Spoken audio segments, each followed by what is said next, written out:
எப்படி உறுதியான இருதயத்தை உடையவர்களாக இருப்பது, அல்லது கர்த்தருடைய வார்த்தையை கொண்டு இருதயத்தை எப்படி உறுதியாக்குவது. பயப்படாத இருதயம், அசைக்கப்படாத இருதயம், எல்லா சூழ்நிலை மத்தியிலும் உறுதியாய் நின்று ஜெயத்தை காணும் மட்டும் பயப்படாமல் அசைக்கப்படாமல் உறுதியாய் இருக்கிற இருதயம் எப்படி உண்டாகும் என்பதை குறித்து போதித்து வருகிறேன். இந்த இருதயத்தை உறுதியாக்க வேண்டும் என்றால், உறுதியுள்ள இருதயமாக்க வேண்டும் என்று சொன்னால், ஜெயிக்கிற இருதயமாக்க வேண்டும் என்று சொன்னால், சில முக்கியமான சத்தியங்களை அதில் எடுத்து வைக்க வேண்டும், இந்த இருதயத்தில் வைக்க வேணும். அதில் ஒரு சத்தியம், நான் புது சிருஷ்டியாக இருக்கிறேன், பழையவெல்லாம் ஒளிந்து போயின, எல்லாம் புதிதாயின. ரெண்டாவது, எனக்குள் இருக்கிறவர் உலகத்தில் இருக்கிறவனை காட்டிலும் பெரியவர். மூன்றாவது, நான் நீதிமான் என்கிற உணர்வு. நான் நீதிமான் என்கிற உணர்வு. இன்றைக்கு சபையிலே பாவ உணர்வு ரொம்ப அதிகமாக இருக்குது. இந்த பாவ உணர்வு ரொம்ப அதிகமாக இருக்கிறதுனால தான் விசுவாசிகளால் வளர முடியாமல் இருக்கிறது. சபையிலே பாவ உணர்வை போதிச்சு நீங்கள் பாவிகள், நீங்கள் அருகதையற்றவர்கள், நீங்கள் என்ன வெறும் குப்பை தூசி, நீங்கள் என்ன நினச்சிட்டு இருக்கிறீங்க, உங்களுக்கு சுலபமாக அவ்வளோ சுலபமாக பெற்றுக்கொள்வீர்களா நீங்கள் ஆண்டவர்கிட்டருந்து, நீங்கள் என்ன பெரியதா, இப்படி தான் போதிச்சு நிறைய பாவ உணர்வு அதிகமாகிவிட்டது. ஆகவே இந்த சபையில் இருக்க இந்த பிரச்சனையை குறித்து 6 காரியங்கள் சொல்லுவேன்னு சொன்னேன், 3 காரியம் சொன்னேன். 1, இந்த பாவ உணர்வு என்றால் என்னன்னு சொன்னேன். பிறகு இந்த சின் கான்சியஸ்னஸ் என்ன பண்ணுகிறது, பாவ உணர்வு என்ன பண்ணுகிறதுன்னு சொன்னேன். இது அவிசுவாசத்தை உண்டாக்குகிறது, தைரியம் இல்லாமல் ஆக்கிடுது. நம்ம ஒரு ஜபிக்கவோ கொள்ளவோ தைரியம் இல்லாமல் போய்விடுகிறது என்பதை குறித்து சொன்னேன். பிறகு 3வது ஒன்றை பார்த்தோம், இந்த சின் கான்சியஸ்னஸ், இந்த பாவ உணர்வு எப்படி சபைக்குள் நுழைந்தது என்று பார்த்தோம். சரி, 4வது பார்ப்போம். இந்த டீச்சிங் எதிலிருந்து வருதுன்னு சொன்னால், பழைய ஏற்பாட்டுக்கும் புதிய ஏற்பாட்டுக்கும் உள்ள முக்கிய வித்தியாசத்தை புரிந்து கொள்ளாதனால தான் இந்த பாவ உணர்வு குறித்த போதனைகள் அதிகமாக இன்றைக்கு சபையில் கொடுக்கப்படுகிறது. பழைய ஏற்பாட்டுக்கும் புதிய ஏற்பாட்டுக்கும் உள்ள வித்தியாசம் என்ன, பழைய ஏற்பாட்டு போதனைகளுடைய சாராம்சம் என்ன, பழைய ஏற்பாட்டில் என்ன போதனைகள், மெயினாக பார்த்தீங்கன்னா 10 கற்பனைகள் இல்லையா. இந்த பழைய ஏற்பாட்டு போதனைகளையே 10 கற்பனை, அதான் லான்னு சொல்கிறாங்க. அதாவது நியாயப்பிரமாணம், தீர்க்கதரிசிகள்ன்றது பழைய ஏற்பாட்டு புஸ்தகங்களுக்கு ஒரு பேர்.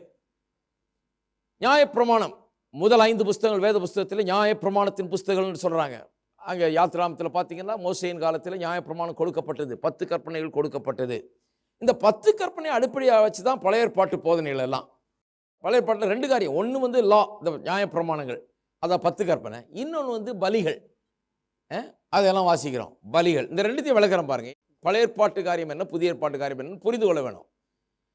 இந்த பழைய ஏற்பாட்டை சரியாக போதிக்கலைன்னா குற்ற உணர்வு வந்துடும். பழைய ஏற்பாட்டை சரியாக புரிந்து கொள்ளலை என்றால் ஜனங்களுக்கு மத்தியில் குற்ற உணர்வை நாம் அதிகமாக்குகிறோம், தாழ்வு மனப்பான்மை அதிகமாக்குகிறோம். ஏன்னா பழைய ஏற்பாட்டு போதனைகளுடைய நோக்கமே என்னவா இருந்தது, அதாவது இந்த நியாயப்பிரமாணத்தின் நோக்கம், அப்படி சொல்கிறேன் ரொம்ப தெளிவாக இருக்கும். 10 கற்பனையின் நோக்கம் என்ன, அதான் பழைய ஏற்பாடு, அதனுடைய நோக்கம் என்ன, 10 கற்பனை கொடுக்கப்பட்டது நோக்கமே என்ன, மனுஷன் பாவி என்று உணர வேண்டும். நிறைய பேருக்கு அது தெரியாது பாருங்க, அதனால அது ரொம்ப புரிஞ்சுக்கணும். அதுதான் கீ. மனுஷன் பாவி என்கிறதை அவனுக்கு நிரூபித்து காண்பிக்க வேண்டும். இதுக்காக தான் 10 கற்பனை கொடுக்கப்பட்டது. அது இஸ்ரவேல் மக்களுக்கு கொடுக்கப்பட்டது. இஸ்ரவேல் மக்களுக்கு தெரியல பாருங்க, எது கொடுக்கப்பட்டதுன்னே தெரியல. ஆண்டவர் மோசே இடத்துல கொடுக்குறாரு 10 கற்பனையை. அவன் இந்த கற்பனையை பார்த்துட்டு இந்த 10 வாஸ்து காமிச்ச உடனே, ஐயோ இதை யார் பண்ணுறது, இது பரிசுத்த கற்பனைகளாக இருக்குது, கர்த்தர் கொடுத்துருக்கிறாரு, நானும் பாவியாக இருக்கிறேன், எனக்குள்ள பாவம் இருக்கும்போது இவ்வளவு பரிசுத்தமான கற்பனைகளை நான் எப்படி நிறைவேற்ற முடியும், என்னால் அது முடியாதே, ஆண்டவரே நான் பாவி, எனக்கு நீர் உதவி செய்யும்னு அவன் கேட்கணும். அதை விட்டு போட்டு அவங்க என்ன சொன்னாங்க, இவ்வளோதானா, 10 தானா, இன்னும் 100 கொடுத்தா கூட நாங்கள் இது என்னன்னு பார்த்துருவோமாக்கோம், நாங்கள்லாம் எவ்வளோ பெரிய ஆட்கள், நாங்கள் ஆபிரகாமின் சந்ததி, நாங்கள் இதில் இந்த கற்பனைகளில் இதுக்கு மேலேயும் கற்பனை கொடுத்தாலும் நாங்கள் இதன்படி செய்வோன்ற ஒரு எண்ணம் அவர்களுக்கு, ஒரு மேட்டிமை பெருமை இருந்தது அவர்களிடத்தில், ஆவிக்குரிய பெருமை இருந்தது. அவர்கள் எல்லாம் ஒன்றும் பிரச்சனை இல்லைன்னு நினச்சிட்டு இருந்தாங்க. அதனால தான் கர்த்தர் என்ன பண்ணார், 10 கற்பனையை கொடுத்தார். இந்த 10 கற்பனை நோக்கமே என்ன, இவர்கள் பாவி என்பதை நிரூபிக்கிறதுக்காக தான் கொடுக்கப்பட்டது. மனுஷன் பாவம் செஞ்ச உடனே, ஆதாம் பாவம் செஞ்ச உடனே ஆண்டவர் போதிக்க ஆரம்பித்து விட்டார். பாவம் செய்த உடனே ரட்சிப்பின் வழியை காண்பிக்க ஆரம்பித்து விட்டார். முதல்ல அந்த பாவம் அவனுக்கு என்ன செய்தது என்பதை அவன் உணர வேண்டும்.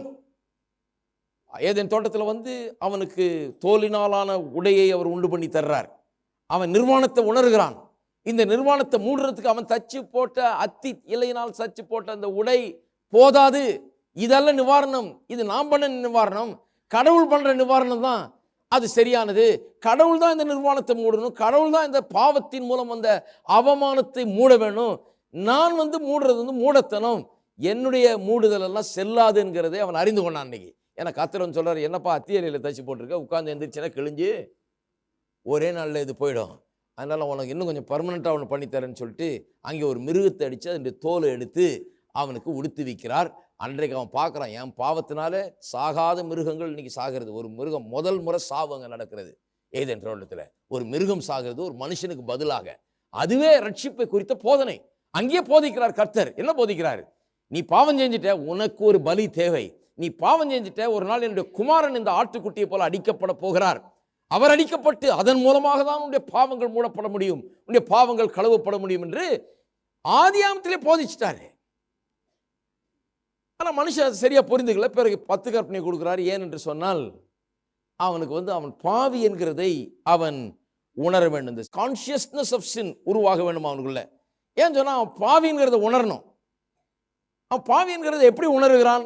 ரோமர்கள் நிருபத்தில் 7ஆம் அதிகாரத்தில் வாசித்து பார்த்தீங்கன்னா அப்போஸ்தலனாகிய பவுல் சொல்லுகிறார், அவர் 10 கற்பனையில் அத்துப்படி, அவர் முற்று முடிய படித்து அதெல்லாம் மாஸ்டர் பண்ணவர், இதனுடைய விளக்கங்கள்லாம் தெரிஞ்சவர், சாதாரண நாளில் ஒரு தியோலஜியன், அவர் நல்லா படித்தவர். அவர் சொல்கிறாரு, நான் 10 கற்பனையெல்லாம் வாசித்திருக்கிறேன், இருந்தால் கூட நான் ஓகேன்னு தான் நினச்சிட்டு இருக்கிறேன். அவர் சொல்கிறாரு, இன்னொரு இடத்துல சொல்கிறார், நியாயப்பிரமாணத்தின்படி அப்பழுக்கற்றவன்றார், என்கிட்ட மிஸ்டேக்கே கண்டுபிடிக்க முடியாதுன்றார். அப்படிப்பட்ட ஆள் சொல்கிறாரு. 7ஆம் அதிகாரத்தில் வாசித்து பார்த்தீங்கன்னா 10வது கற்பனையை வாசித்து பார்த்தேன். அந்த 10வது கற்பனை என்ன? 10வது கற்பனை எல்லா கற்பனையோட கொஞ்சம் வித்தியாசம். கவனிச்சிங்களா என்னன்னு தெரியல. 9 கற்பனை எடுத்துக்கிட்டிங்கன்னா, முதல் 9 கற்பனைகள் எடுத்துக்கிட்டிங்கன்னா 9 எதையாவது செய்யாதுன்னு சொல்லும், இல்லை செய்யின்னு சொல்லும், அவ்வளோதான். ஒன்று செய்யாதேன்னும், பொய் சாட்சி சொல்லாதிருப்பாயாக, கொலை செய்யாதிருப்பாயாக அப்படிலாம் சொல்லுது இல்லையா? அப்புறம் என்ன சொல்லுது? தகப்பனை தாயும் கனம் பண்ணுவாயாக. எல்லாம் ஆக்ஷன் சம்பந்தப்பட்டது. செய்யி அல்லது செய்யாத, செய்ய அல்லது செய்யாத அல்லது செய், அப்படிதான் வரும் 9 கற்பனைகளும். அதை பார்க்கும்போது மனுஷனுக்கு பரவாயில்லையே, நான் தகப்பனை தாயும் கனம் பண்ணுறேன், நான் போய் சாட்சி சொல்ல, நான் கொலை பண்ணல, அது பண்ணல, இது பண்ணல, மார்க் போட்டே வர்றான் அவன் பாட்டுக்கு கடன்னு. 9லையும் பாஸ் மார்க் வாங்கினா கூட 10ஆவதுல எல்லாம் ஃபெயில் ஆகிற மாதிரி டிசைன் பண்ணியிருக்காங்க அந்த பரீட்சையை. யாருமே அதில் பாஸே பண்ண முடியாது. கடவுள் இந்த டெஸ்ட் என்ன பண்ணிட்டாரு, நீ 90 மார்க் வாங்குற மாதிரி பண்ணிட்டாரு.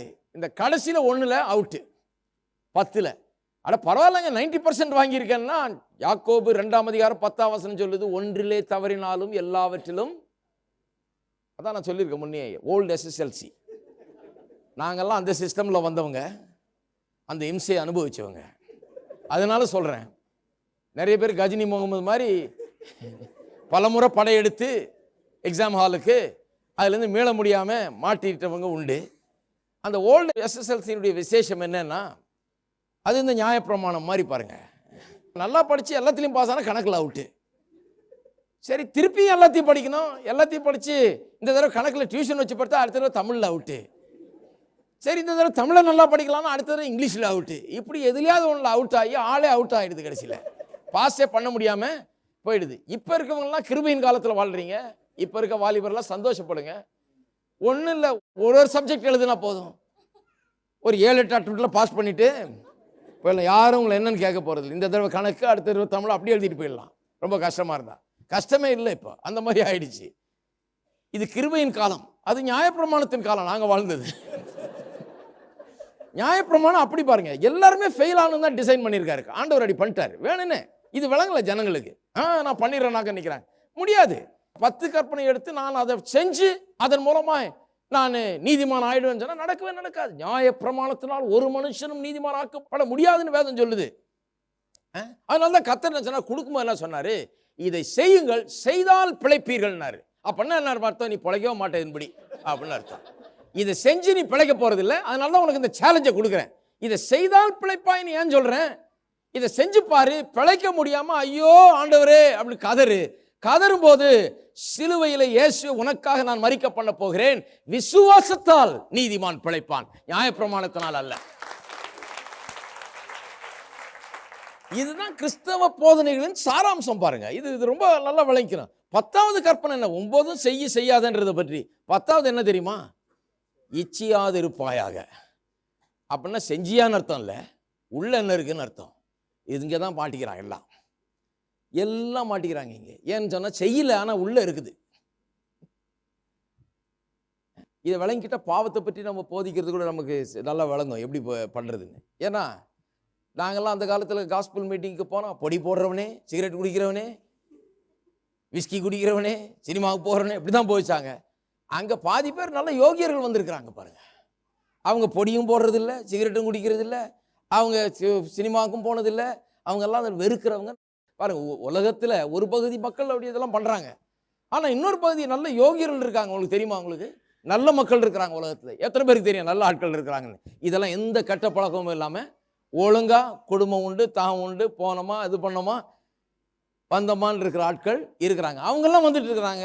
அவங்க நினச்சிக்கிறாங்க பரவாயில்ல, இதெல்லாம் இந்த மாதிரி ஆளுங்களுக்கு போல இருக்கு, குடிச்சு கிடிச்சு உருளலாம் பாருங்க, அதுக்கு தான் இந்த கிறிஸ்தவங்களுடைய போதனை எல்லாம், நமக்கு கிடையாது, நம்ம ஓகே அப்படின்னு நினச்சிட்டு அவங்க பாட்டுக்கு போயிடுறாங்க.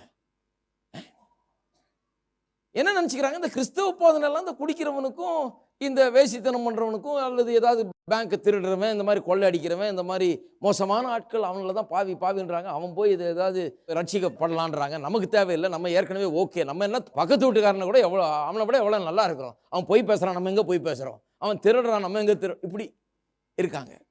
அப்படியெல்லாம் காஸ்பல் சுவிசேஷம் பிரசங்கம் பண்ணுறது அப்படி இல்லை. சுவிசேஷம் பிரசங்கம் பண்ணுறது எப்படின்னா, நீ ஒரு தப்பும் செய்யாமல் இருந்தால் கூட உள்ளத்திலே உனக்கு பாவம் இருக்கிறது, செய்யல. ஏன் செய்யலைன்னா போலீஸ் இருக்கு அதனால பயந்துட்டு செய்யல. ஏன் செய்யலைன்னா வீட்டில் மனைவியை எடுத்து நிற்கும் அதனால செய்யல. மனைவிக்கு பயம், இல்லை புருஷனுக்கு பயம், அல்லது பிள்ளைக்கு பயம், அல்லது மானம் போயிடுமேனு பயம். இப்படி பயத்தினால சிலர் செய்யாமல் இருக்கிறாங்களே பாவங்கள் ஒழிய, ஆனால் உள்ளத்திலே பாவம் இருக்கிறதுன்ற யாரும் மறுக்கவே முடியாது.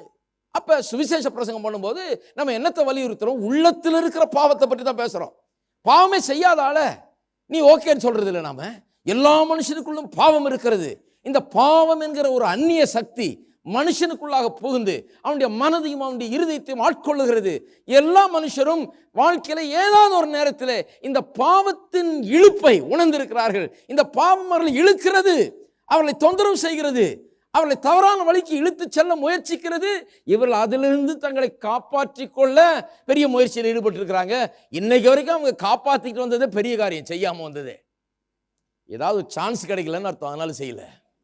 நிறைய பேர் நல்லா யோசித்து பாருங்க, தனியா விட்டு பாருங்க. அதான் அந்த கெட்ட குமாரன் ஏன் வெளியூருக்கு போனான்னா, வெளியூர் போனா என்ன வேணா பண்ணிக்கலாம். தகப்பனை விட்டு எங்க தூரமா போயிட்டான். தூரமா போயிட்டா யாருக்கும் தெரியாது, யாரு கண்ணுக்கும் தெரியாம என்ன வேணா பண்ணிக்கலாம். மனுஷனுடைய இருதயம் அப்படி இருக்கு. பாவம் உள்ள குடிகொண்டிருக்கிறதுனால குடும்பம், பெற்றோர், பள்ளிக்கூடம், வாத்தியாரு, கண்டிப்பு இதெல்லாம் இருக்கிறதுனால அப்படியே கொஞ்சம் அரவணைச்சு வேலி போட்டு காத்தா மாதிரி காத்துக்கிட்டே போறாங்க. கொஞ்சம் அவுத்து விட்டா போதும், அங்க போய் எல்லாத்தையும் தலையில ஆடுவாங்க. நான் பார்த்துருக்கேன், வெளிநாட்டில் வந்து சில நாடுகள்லேருந்து வர்ற மாணவர்களை பார்க்குறான். அங்கே வந்த உடனே அவன் தலை தெறிக்க ஆடுவான். காசு நிறையா இருக்குது, அவங்க நாட்டில் ஒன்றும் பண்ண முடியாது பாருங்க, மூச்சு விட முடியாது, கையை காலை கட்டிட்டு பேசாமல் இருக்கணும். அங்கே இந்த சுதந்திரமாக இருக்கிற நாட்டில் வந்த உடனே அவனுடைய சுதந்திரத்தெல்லாம் காமிப்பான். அவன் என்ன பண்ணுறான்னு தெரியாது அவ்வளவு, ஏன்னா உள்ளே இருக்குது பாவம். அவன் அவங்க நாட்டில் ஒன்றும் செய்யாமல் இருந்தான்னா அவங்க நாட்டில் செஞ்சா போச்சு, ஆள் இருக்க மாட்டான். அதனால செய்யல, பயத்தினால செய்யாமல் இருந்தான். அவனை கொண்டாந்து கொஞ்சம் சுதந்திரமான இருக்கிற நாட்டில் விட்டால் எல்லாத்தையும் செய்வான் அவன். ஏன்னா உள்ளத்தில் இவ்வளவு நாள் குடி கொண்டிருக்கிறது பாவம். இதுதான் வேத வசனத்துக்கு போகும். உள்ளத்தில் இருக்கிற பாவத்தை வெளிப்படுத்துவதுதான் எது? நியாயப்பிரமாணம், 10 கற்பனைகள். அவர் சொல்றாரு. அதனால தான் அப்போஸ்தலனாகிய பவுல் 7ஆம் அதிகாரத்தை வாசித்து பாருங்க. இச்சியாதிருப்பாயாக என்று வாசித்த பிறகுதான் எனக்குள்ள இச்சை இருக்குதுன்னு விளங்குது, எனக்குள்ள பாவம் இருக்கிறது என்று விளங்குச்சு அப்படின்றார். அப்புறம் சொல்றாரு, oh what a wretched man I am, என்ன நிர்பந்தமான மனுஷன் நான், இவ்வளவு மோசமா இருக்கிறேன்னு அவர் நினைச்சிட்டு இருந்தார். நான் பரிசேயன் அப்பழுக்கற்றவன், எந்த தவறுமே செய்யாத நினைச்சிருந்தாரு. இந்த 10வது கற்பனையை வாசித்த பிறகுதான் எனக்கு தெரியுது என்றார். ஐயோ எவ்வளவு மோசமானவன் நான், எனக்குள்ள இவ்வளவு பெரிய பாவம் குடிகொண்டிருக்கிறதே என்பதை இந்த 10வது கற்பனையின் மூலமாக தான் அறிந்து கொண்டேன்றார். யார் என்னை இந்த பாவத்திலிருந்து விடுதலை ஆக்குவார்? Who shall deliver me from this body of death ன்னு கேட்கிறார். யார் என்னை இந்த பாவ சரீரத்திலிருந்து என்ன விடுதலை ஆக்குவார், இந்த பாவத்திலிருந்து என்ன விடுதலை ஆக்குவார்னு கேட்கிறாரு. அப்புறம் சொல்றாரு, கர்த்தராகிய இயேசு கிறிஸ்துவுக்கு ஸ்தோத்திரம். இதெல்லாம் வாசிங்க பார்ப்போம். ரோமர் 7ஆம் அதிகாரத்துக்கு ஒரு நிமிஷம் திருப்போம், 15லேருந்து வாசிப்போம். எப்படி எனில், நான் செய்கிறது எனக்கே சம்மதி இல்லை. நான் விரும்புகிறதை செய்யாமல் நான் வெறுக்கிறதையே செய்கிறேன். இப்படி நான் விரும்பாததை செய்கிறவனாய் இருக்க நியாயப்பிரமாணம் நல்லது என்று ஒத்துக்கொள்கிறேனே. ஆதலால் நான் இல்லை, எனக்குள் வாசமாயிருக்கிற பாவமே அப்படி செய்கிறது. அது எப்படி எனில், என்னிடத்தில், அதாவது என் மாம்சத்தில் நன்மை வாசமாய் இருக்கிறது இல்லை என்று நான் அறிந்திருக்கிறேன். நன்மை செய்ய வேண்டும் என்ற விருப்பம் என்னிடத்தில் இருக்கிறது, நன்மை செய்வதோ என்னிடத்தில் இல்லை. ஆதலால் நான் விரும்புகிற நன்மையை செய்யாமல் விரும்பாத தீமையை செய்கிறேன். அந்தப்படி நான் விரும்பாததை நான் செய்தால் நான் அல்ல, எனக்குள் வாசமாயிருக்கிற பாவமே அப்படி செய்கிறது. பாவம் என்கிற சக்தி இருந்துக்கிட்டு இதெல்லாம் செய்தியா, இது நான் இல்லை, இது உள்ள எனக்குள்ள இருந்துக்கிட்டு என்னை இப்படி தூண்டி விடுதுன்றார். இதே பவுல் தான் அப்புறம் சொல்றாரு, இனி நான் அல்ல, கிறிஸ்துவே எனக்குள் ஜீவிக்கிறார். எப்படி ஆப்போசிட்டா மாறிட்டார் பாருங்க. முன்னே எப்படி ஜீவிட்டு இருந்தார், நான் அல்ல, எனக்குள்ள இருக்கிற பாவம் வேலை செய்து இந்த பாவ செயலாம் செஞ்சிட்டு இருக்குது, அதனால பாவம் எனக்கு வாழ்க்கையில தானா வந்ததுங்கிறாரு. இப்போ எப்படி பரிசுத்தமா வாழ்றேன், இனி நான் அல்ல, கிறிஸ்துவே எனக்குள் ஜீவிக்கிறார். என்ன கான்ட்ராஸ்ட் பாருங்க. உன்னை பாவம் என்கிற சக்தி உள்ள ஆட்கொண்டு அதன் மூலமா எல்லாம் செய்து வந்தோம். இப்போ இயேசு வந்த பிறகு இயேசு உள்ள இருந்து கொண்டு நான் அல்ல, இனிமே அவரே எனக்குள் ஜீவிக்கிறார் என்கிற இதன்படி வாழுகிறோம். பாருங்க 22ஆம் வசனம். உள்ளான மனுஷனுக்கு ஏற்றபடி தேவனுடைய நியாயப்பிரமாணத்தின் மேல் பிரியமாயிருக்கிறேன். ஆகிலும் என் மனதின் பிரமாணத்துக்கு விரோதமாய் போராடுகிற வேறொரு பிரமாணத்தை என் அவயவங்களில் இருக்க காண்கிறேன். அது என் அவயவங்களில் உண்டாயிருக்கிற பாவ பிரமாணத்துக்கு என்னை சிறையாக்கி கொள்ளுகிறது. நிர்பந்தமான மனுஷன் நான், இந்த மரண சரீரத்தினின்று யார் என்னை விடுதலையாக்குவார்? சொல்றாரு, கதறாரு. இந்த 10வது கற்பனையை விளங்கிட்ட பிறகுதான் அவர் சொல்றாரு, எனக்கு விளங்குச்சு, எனக்குள்ள பாவம் இருக்கிறது என்கிறது விளங்குச்சு. 7ஆம் வசனத்தை பாருங்க, அதே அதிகாரத்தில் சொல்லுது. ஆகையால் என்ன சொல்லுவோம், நியாயப்பிரமாணம் பாவமோ?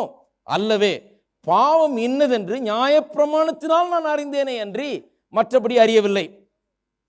கவனிச்சிங்களா? எப்படி எனக்குள்ள பாவம் இருக்கிறதுன்னு எனக்கு தெரியாதுன்றாரு. எப்போ தெரிஞ்சதுன்னா, நியாயப்பிரமாணம் தான் எனக்கு பாவம் இருக்கிறதுன்னு தெரிஞ்சது. எப்படின்னா, ஒரு ஆள் கண்ணு தெரியலன்னு வைக்க, அவர் சொல்றீங்க, ஐயா வாங்க நான் கொண்டு போய் விடுறேன், எங்கேயாவது தடிக்கடிக்கு விழ போறீங்க, பார்த்து நான் உங்களை பத்திரமா கையை பிடிச்சி கொண்டு போய் விடுறேன்னா, அவருக்கு என்னன்னா, இவன் என்ன நம்மளுக்கு கண்ணு தெரியாதுன்னு நினச்சிட்டு இருக்கானா? எனக்கெல்லாம் தெரியும், நீ போப்பா நான் வரேன்றார். அப்படிப்பட்ட ஆளுக்கு தெரியலன்றதை எப்படி நிரூபிக்கிறது? சரி போங்க அப்படின்னு விடணும். விட்டா அவர் சேர்ல தடிக்கி இடுக்கி ஒரு தடவை விழுந்த பிறகு அவருக்கு தெரியுது, ஓஹோ ஆமா நமக்கு அதுதான் நியாயப்பிரமாணம். அவங்க ஜனங்க என்ன சொல்றாங்க, நாங்கள் அதெல்லாம் பார்த்துக்கிறோம், நாங்கள் நியாயப்பிரமாணத்தை கை கொள்வோம், எல்லாம் செஞ்சிருவோம்னு. கத்த சொல்ற, சரி இதை செய் பார்க்கலான்னு. செஞ்சு பார்க்கும்போது அவனுக்கு தெரியுது, ஐயோ எனக்குள்ள பாவம் இருக்கிறது, பாவம் இருக்கிறதே எனக்கு தெரியாதுன்றாரு. நியாயப்பிரமாணம் வந்த பிறகுதான் எனக்கு பாவமே இருக்குதுன்னு தெரியும்ன்றாரு. பாருங்க, பாவம் இன்னதென்று நியாயப்பிரமாணத்தினால் நான் அறிந்தேனே என்று மற்றபடி அறியவில்லை. எந்த நியாயப்பிரமாணத்தினால் அறிஞ்சார்? 10 கற்பனை இருக்குது. அடுத்த பாருங்க, இச்சியாதிருப்பாயாக, 7ஆம் வசனம் நடுவில், இச்சியாதிருப்பாயாக என்று நியாயப்பிரமாணம் சொல்லாதிருந்தால் இச்சை பாவம் என்று நான் அறியாமல் இருப்பேனே. சொல்றாரு, நான் என்ன நினச்சிட்டு இருந்தேன், தகப்பனி தான் என் கனம் பண்ணா நான் பாவம் செய்யல, நான் வேற தேவர்களை வணங்கலைன்னா பாவம் செய்யல, நான் பொய் சாட்சி சொல்லலைன்னா பாவம் செய்யல, கொலை செய்யலைன்னா பாவம் செய்யல, நான் அது செய்யல இது செய்யல, எல்லாம் ஓகே, எல்லாம் கிளீனாக இருக்குது அப்படின்னு நினச்சிட்டு இருந்தேன். இச்சியாதிருப்பாயன்னு வாசித்த பிறகுதான் பாவம் செய்கிறது மட்டும் பாவம் இல்லை, நினைக்கிறதே என்னத்தை காண்பிக்குது, உள்ள எனக்குள்ள பாவம் இருக்கிறது என்பதை காண்பிக்கிறது, எனக்குள்ள அது குடிகொண்டிருக்கிறது என்பதை காண்பிக்க. அப்போதான் எனக்கு விளங்குச்சின்றார், ஓஹோ எனக்குள்ள பாவம் என்கிற ஒரு சக்தி இருக்குதுன்னு.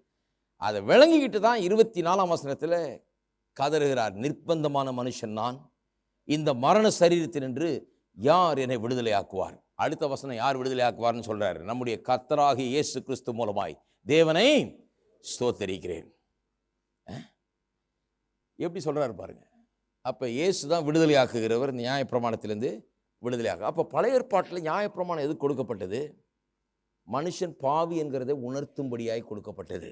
அதுதான் மெயின் வேலை. அதுக்கு பாவி என்று அவன் உணர்ந்த உடனே, பழைய ஏற்பாட்டு காலத்திலே பாவின்னு உணர்ந்த உடனே அவன் என்ன பண்ணுறான், ஐயோ நம்மளால் இது முடியாது, இந்த 10 கற்பனை செய்கிறதுனால நான் ஆசீர்வாதம் பெறணும்னா அது நடக்காது, இன்றைக்கெல்லாம் தலைகள் என்னன்னாலும் செய்ய முடியாது. ஏன்னா இச்சியாதிருப்பாயாகன்றதை நான் ஃபாலோ பண்ணவே முடியல. அது உள்ளே இருக்குது, உள்ளே இருக்கிறத நான் எப்படி பிடுங்கி போட முடியும்?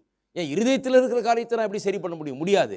ஆகவே என்ன பண்ண போகிறேன், நான் போய் இப்போ பலியிட போகிறேன். அதுக்கு தான் பலிகள். நியாயப்பிரமாணம் ஒரு பக்கம் குற்றஞ்சாட்டுது, பலிகள் இவனுடைய குற்றத்தை போக்கும்படியாக அங்கே வைக்கப்பட்டது. இவன் நியாயப்பிரமாணம் இவனை குற்றஞ்சாட்டின பிறகு அவன் அங்கே வர்றான், பலியிட்டு ரத்தத்தை சிந்தி அந்த ரத்தம் தெளிக்கப்பட்ட உடனே உன்னுடைய பாவம் நீங்கி போனது என்கிற காரியம் அவனுக்கு சொல்லப்படுகிறது. அதன் மூலமாக பாவம் நீங்கி போனது என்று நம்ப ஆரம்பிக்கிறான்.